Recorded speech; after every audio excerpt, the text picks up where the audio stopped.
ओम शांति। मीठे बच्चे, रावण ने तुम्हें बहुत पीड़ित किया है। अभी तुम भक्तों का रक्षक भगवान आया है तुम्हारी पीड़ा को दूर करने। फिर प्रश्न है, सपूत बच्चों की मुख्य 2 निशानियाँ सुनाओ। उत्तर है, सपूत बच्चे सदा माता पिता को फॉलो कर तख्त नशीन बनेंगे, खूब पुरुषार्थ में लगे रहेंगे। दूसरा, उनकी बाप से दिल बहुत सच्ची होगी। सच्ची दिल वाले सदा श्रीमत पर चलेंगे। अगर अंदर में सच्चाई नहीं तो याद में रह नहीं सकते। गीत है भोलेनाथ से निराला। ओम शांति। मीठे मीठे बच्चों ने यह भक्ति मार्ग का गीत सुना। भगत इस गीत के अर्थ को नहीं जानते। तुम भगवान के बच्चे बने हो। भगवान रक्षक है भक्तों का। तुम भी रक्षक हो भक्तों के। भक्तों की रक्षा करते हो।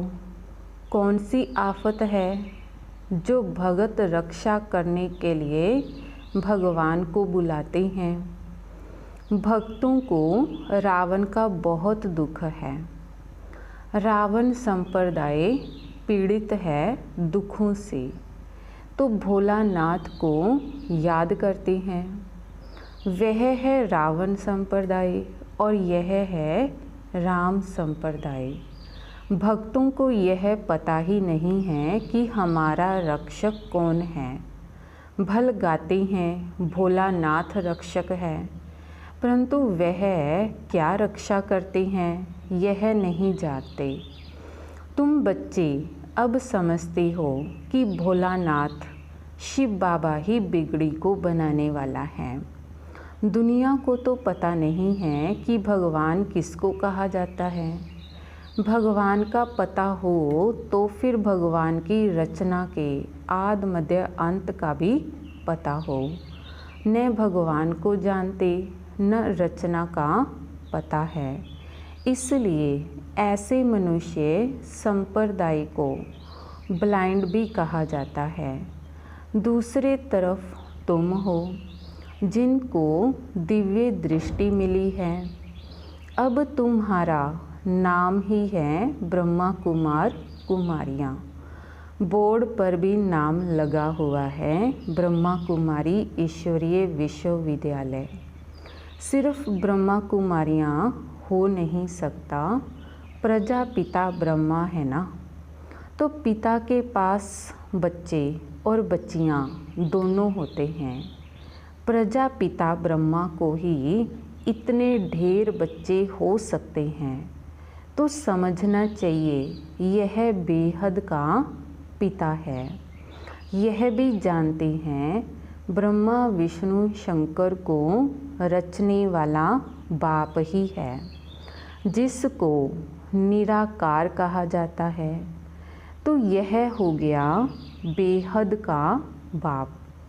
यह भी जानते हो कि परम पिता परमात्मा ब्रह्मा द्वारा रचना रचते हैं। इनकी सारी रचना है। सब मनुष्य मात्र वास्तव में शिववंशी है। अभी तुम आकर प्रजापिता ब्रह्मा की संतान बने हो, तो यह है नई रचना। परम पिता परमात्मा ब्रह्मा द्वारा रचना रचते हैं, तो तुमको ब्रह्मा कुमार कुमारियाँ कहा जाता है। इतने बेहद के बच्चे हैं, जरूर बेहद का वर्षा लेते होंगे। बच्चे जानते हैं हम ब्रह्मा कुमार कुमारियों को शिव बाबा ने एडॉप्ट किया है। शिव बाबा कहते हैं तुम हमारे बच्चे हो। तुम आत्माएं भी निराकार थी, परंतु ज्ञान तो साकार में चाहिए। तुम जानते हो हम आदि सनातन देवी देवता धर्म के थे। ब्रह्मा द्वारा रचना यहाँ होती है, तो शिव जयंती भी यहाँ मनाई जाती है। यहाँ मगध देश में ही जन्म लिया है। बाप कहते हैं यह देश बहुत पवित्र स्वर्ग था। अभी इनको नरक मगध देश कहा जाता है, फिर स्वर्ग बनना है। तुम बच्चों की बुद्धि में है शिव बाबा हमको फिर से राजयोग सिखाए, पवित्र बनाते हैं। गाते भी हैं पतित पावन भक्तों के रक्षक भगवान। भगत ही पुकारते हैं पतित होते हुए भी अपने को पतित नहीं समझते हैं। बाप समझाते हैं तुम सभी पतित हो। पावन दुनिया सतयुग को, पतित दुनिया कलयुग को कहा जाता है। बाप तुम्हें सब राइट बताते हैं। लाखों वर्ष की तो कोई चीज़ होती नहीं। मनुष्य घोर अंधेरे में है, समझते हैं कलयुग तो अभी छोटा बच्चा है। अभी तुम जानते हो मौत सामने खड़ा है। अंधेरे और रोशनी का वर्णन संगम पर ही किया जाता है। अब तुम घोर प्रकाश में आए हो। सतयुग में तुम यह वर्णन नहीं कर सकेंगे, वहाँ तो यह नॉलेज ही नहीं रहती। इस समय बाप बैठ बच्चों को समझाते हैं। तुम सतयुग में सूर्यवंशी घराने के थे, फिर अंत में आकर शूद्र वंशी घराने के बने हो। अब फिर ब्राह्मण वंशी बने हो। अभी तुम हो सर्वोत्तम ब्राह्मण कुल के। तुम हो ऊंचते ऊंच। यह ईश्वरीय कुल है ना। बाप के पास आते हैं तो बाबा पूछते हैं किसके पास आए हो, तो कहते हैं बाप के पास। बाप दो हैं, एक है लौकिक और दूसरा पारलौकिक। सभी शालिग्रामों का बाप एक ही शिव है। तुम्हारी बुद्धि में यह टपकता है हम एक बाप के बच्चे हैं जिससे वर्षा लेते हैं। निराकार वर्षा तो साकार द्वारा ही देंगे ना। तो बाप खुद कहते हैं कि मैं साधारण तन में आकर प्रवेश करता हूँ। अब बाप बच्चों को कहते हैं बच्चे देही अभिमानी भव, अपने को आत्मा समझो। यह देह विनाशी है, आत्मा अविनाशी है। आत्मा को ही 84 जन्म लेने पड़ते हैं, ना कि देह को। देह तो बदलती रहती है, फिर दूसरे मित्र संबंधी मिलते हैं। सभी आत्मा को बेहद के बाप से वर्षा लेना है, परम पिता परमात्मा द्वारा। तुम ही सुनकर फिर धारण करते हो। संस्कार तुम्हारी आत्मा में है तो आत्मा में ही संस्कार रहते हैं। ऐसे नहीं कि शरीर के संस्कार कहेंगे, नहीं। तुम्हारी आत्मा के संस्कार तमो प्रधान हैं, उनको अब चेंज करना है। काया कल्प तरु कहा जाता है। काया कल्प वृक्ष समान रहती है, आयु भी बड़ी रहती है। तुम जानते हो यहाँ तो आयु बहुत छोटी रहती है। छोटी आयु में ही बैठे बैठे अकाले मृत्यु हो जाती है। अभी तुम काल पर विजय पाते हो। वहाँ काल कभी खाता नहीं, अकाले कब शरीर नहीं छूटता। तुम जानते हो अब यह शरीर बूढ़ा हुआ है, इनको छोड़कर नया लेना है। शरीर छोड़ने समय भी बाजे बजते हैं, जन्म लेने समय भी बजते हैं। वहाँ रोने की बात ही नहीं होती। तुमको भ्रमरी का मिसाल भी समझाया है। तो तुम हो ब्राह्मण और ब्राह्मणियाँ। ब्राह्मणी और भ्रमरी राशि मिलती है। जो काम भ्रमरी करती है वही तुम भी करते हो। वंडर है ना। तो भ्रमरी का दृष्टांत कछुओं का, सर्प का, यह सब शास्त्रों में है। सन्यासी आदि भी यह मिसाल देते हैं। अभी तुम बच्चे बाप द्वारा यह सब समझ रहे हो। वह तो हुआ भक्ति मार्ग। पास्ट का गायन करना, इसका फिर बाद में गायन होगा। इस समय ही बाप इस तन में आते हैं, तो इनको भगवान नहीं कहा जाता है। वह तो फिर अंधश्रद्धा हो जाती है।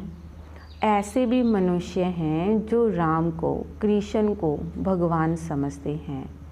कृष्ण के लिए, राम के लिए भी कह देते, वह तो सर्वव्यापी है। कोई कृष्ण पंथी, कोई राधे पंथी होते हैं। राधे पंथी वाले कहेंगे सर्वत्र राधे ही राधे है। कृष्ण पंथी कहेंगे जिधर देखो कृष्ण ही कृष्ण है। राम पंथी राम ही राम कहेंगे।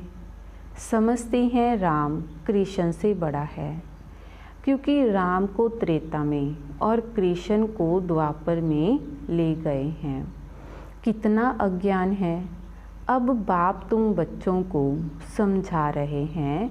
कितने ढेर ब्रह्मा कुमार कुमारियां हैं। जरूर बेहद का बाप होगा। तुम कोई से भी पूछ सकते हो, कभी नाम सुना है प्रजापिता ब्रह्मा का? तो बाप ने स्वर्ग की नई रचना रची है। गाया भी जाता है ब्रह्मा द्वारा ब्राह्मण। जब तक तुम सब ब्राह्मण ब्रह्मा की मुख वंशावली नहीं बने हो, तब तक दादे से वर्षा ले नहीं सकते। बेहद के बच्चे बेहद का वर्षा बाप से ही लेते हैं। लिया था बरोबर स्वर्गवासी थे, अभी नरकवासी बन गए हैं। अब फिर प्रजापिता ब्रह्मा द्वारा परम पिता परमात्मा विष्णुपुरी स्वर्ग रच रहे हैं। कितना सहज है। शिव बाबा पूछते हैं, आगे तुमको यह ज्ञान था? इनकी आत्मा ही कहती है, मेरे में यह ज्ञान नहीं था। मैं भी विष्णु का पुजारी था। जो हम पूज्य थे, सो अब पुजारी आकर बने। अब फिर बाबा आकर पुजारी से पूज्य देवता बना रहे हैं। तुम बच्चों को अंदर में खुशी रहनी चाहिए। परम पिता परमात्मा ने आकर हमको एडॉप्ट किया है। मनुष्य को एडॉप्ट करते हैं ना। बहुत मनुष्य होते हैं जिनको अपने बच्चे नहीं होते हैं, तो एडॉप्ट करते हैं। अब बाप जानते हैं मेरे बच्चे सब रावण के बन गए हैं, इसलिए मुझे आकर फिर से एडॉप्ट करना पड़े। ब्रह्मा द्वारा अपने बच्चों को एडॉप्ट करते हैं। तो यह एडॉप्शन कितनी वंडरफुल है। तुम ही जानते हो, शिव बाबा ने हमको ब्रह्मा द्वारा एडॉप्ट किया है। शिव बाबा कहते हैं, मैंने तुम बच्चों को एडॉप्ट किया है तुमको बेहद सुख का वर्षा देने। यह ब्रह्मा तो दे नहीं सकते, यह भी मनुष्य है ना, प्रजापिता ब्रह्मा। तो मनुष्य यह ज्ञान नहीं देते हैं।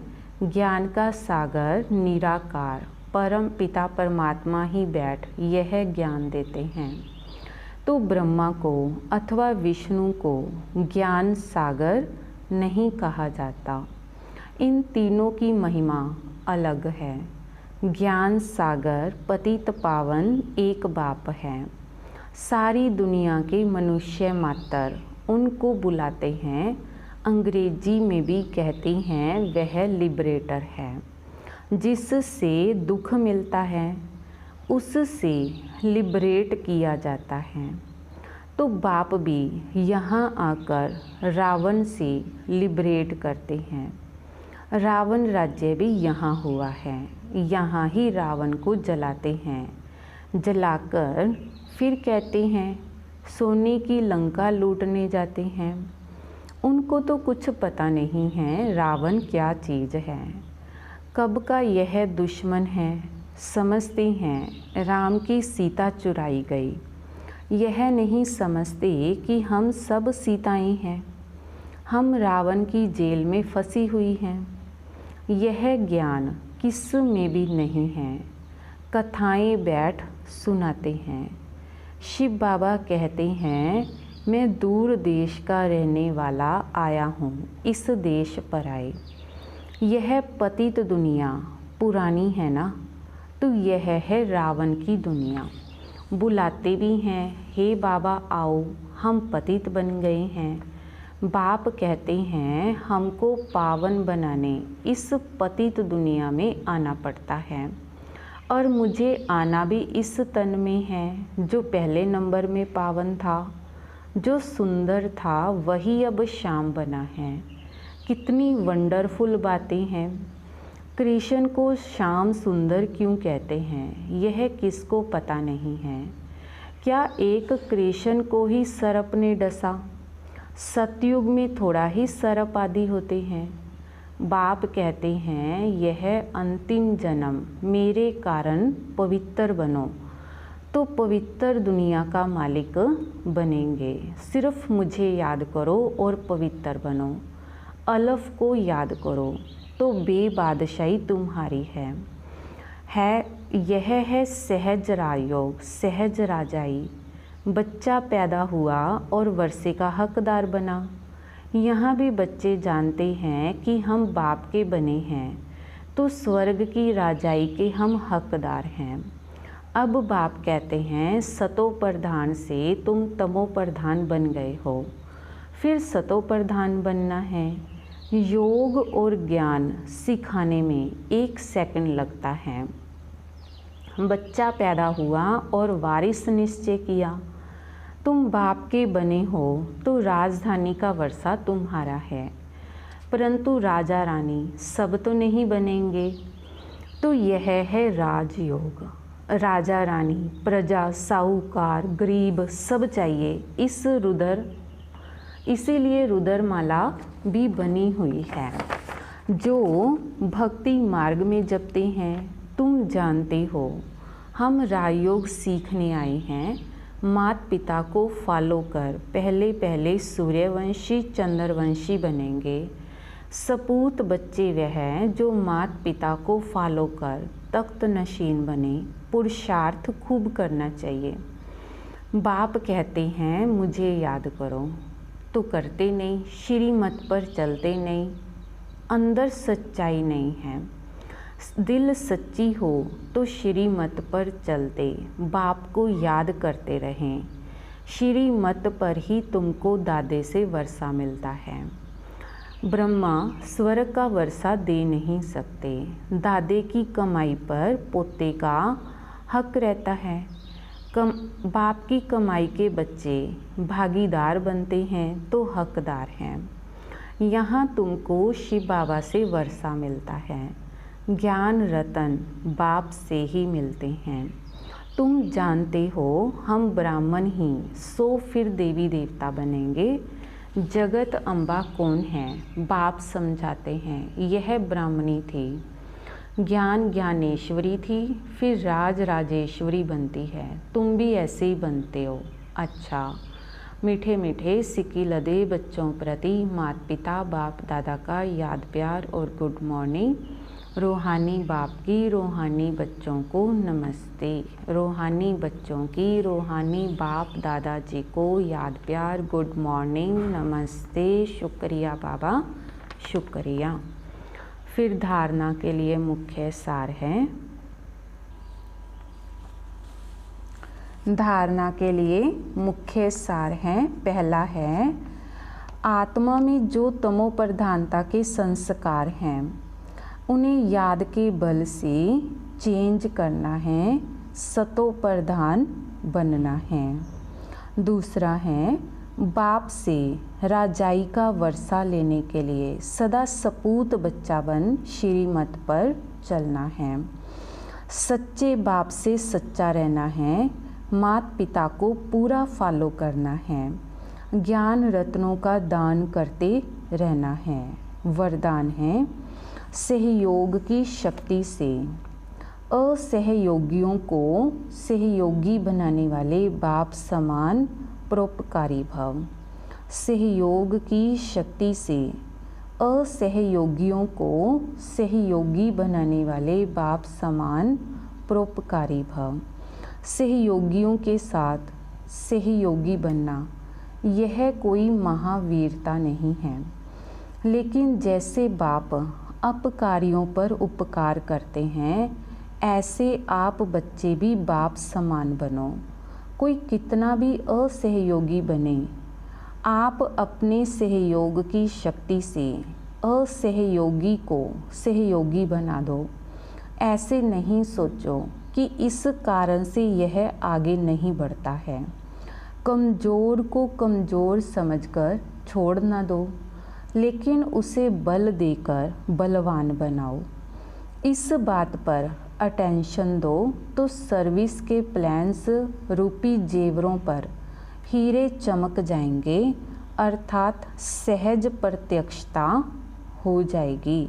स्लोगन है, क्रोध का कारण है स्वार्थ व ईर्ष्या। यही चिड़चिड़ेपन की जड़ है, इसे पहले ही समाप्त करो। क्रोध का कारण है स्वार्थ व ईर्ष्या, यही चिड़चिड़ेपन की जड़ है, पहले इसे ही समाप्त करो। ओम शांति।